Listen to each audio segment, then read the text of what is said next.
भय प्रगट कृपाला दीन दयाला, कौसल्या हितकारी, हर्षित महतारी मुनि मनहारी, अद्भुत रूप विचारी। लोचन अभिरामा तनु घन श्यामा, निज आयुध भुज चारी। भूषण बनमाला नयन विशाला, शोभा सिंधु खरारी। कह दुई कर जोरी स्तुति तोरी, केहि विधि करो अनंता।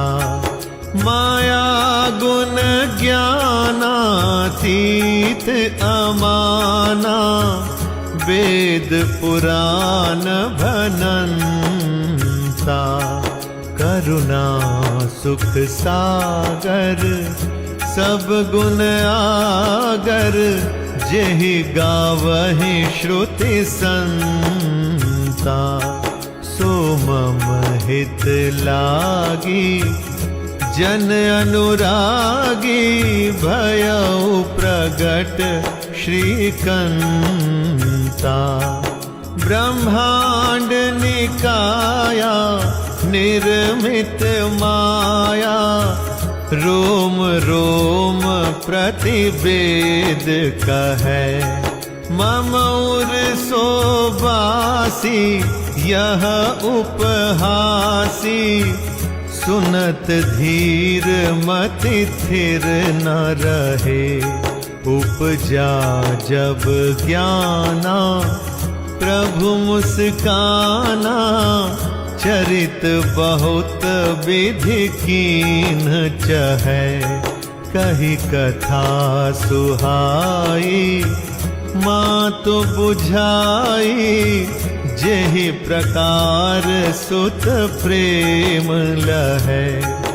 माता पुनि बोली सोमति डोली, तजहु तात यह रूपा। की जैसी सुलीला अति प्रिय शीला, यह सुख परम अनूपा। सुनि बचन सुजाना रोदन ठाना, होई बालक सुर भूपा। यह चरित जे गावहि, हरिपद पावहि, ते न परहि भवकूपा।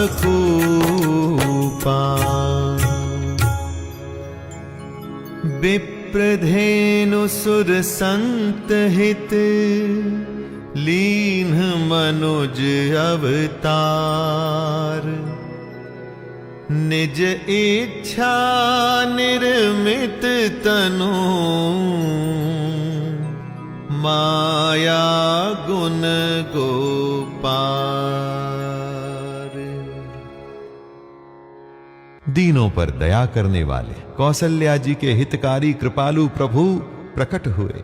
मुनियों के मन को हरने वाले उनके अद्भुत रूप का विचार करके माता हर्ष से भर गई। नेत्रों को आनंद देने वाला मेघ के समान श्याम शरीर था।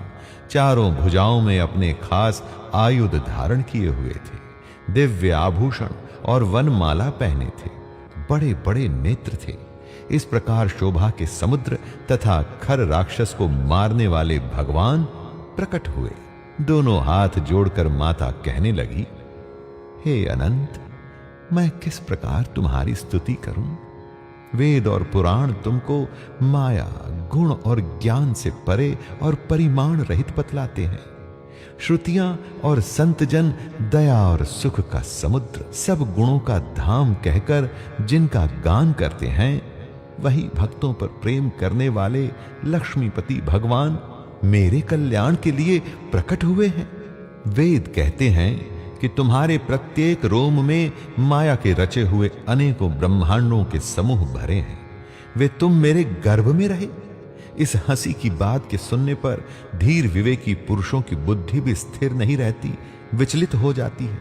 जब माता को ज्ञान उत्पन्न हुआ तब प्रभु मुस्कुराए। वे बहुत प्रकार के चरित्र करना चाहते हैं, अतः उन्होंने पूर्व जन्म की सुंदर कथा कहकर माता को समझाया, जिससे उन्हें पुत्र का वात्सल्य प्रेम प्राप्त हो, भगवान के प्रति पुत्र भाव हो जाए। माता की वह बुद्धि बदल गई। तब वह फिर बोली, हे तात, यह रूप छोड़कर अत्यंत प्रिय बाल लीला करो मेरे लिए, यह सुख परम अनुपम होगा। माता का यह वचन सुनकर देवताओं के स्वामी सुजान भगवान ने बालक रूप होकर रोना शुरू कर दिया। तुलसीदास जी कहते हैं, जो इस चरित्र का गान करते हैं वे श्री हरि का पद पाते हैं और फिर संसार रूपी कूप में नहीं गिरते। ब्राह्मण, गो, देवता और संतों के लिए भगवान ने मनुष्य का अवतार लिया।